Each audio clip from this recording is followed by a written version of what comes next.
శ్రీవియన్నా న్యూస్కి స్వాగతం. పరిశుభ్రమైన పచ్చదనం కలిగిన పంచాయతీలుగా తీర్చిదిద్దాలి. సర్పంచుల చిత్తశుద్ధి, అధికారుల సహకారంతోనే పరిశుభ్రమైన పచ్చదనం కలిగిన పంచాయతీలుగా తీర్చిదిద్దవచ్చునని ఎంపీడీఓ రాజశేఖర్ బాబు అన్నారు.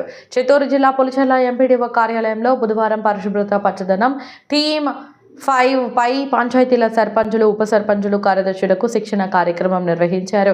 కార్యక్రమంలో ఎంపీడీఓ రాజశేఖర్ బాబు మాట్లాడుతూ పంచాయతీ పరిధిలోని ప్రతి గ్రామంలో తడి, పొడి చెత్త సేకరణ చేపట్టి చెత్త సేకరణ కేంద్రాలకు తరలించి సేంద్రియ ఎరువులను తయారు చేసే విధంగా ముందుండాలని అన్నారు. సేంద్రియ ఎరువుల తయారీ వలన పంచాయతీల ఆదాయం పెరుగుతుందని, ఇందుకు అందరూ కృషి చేయాలని అన్నారు.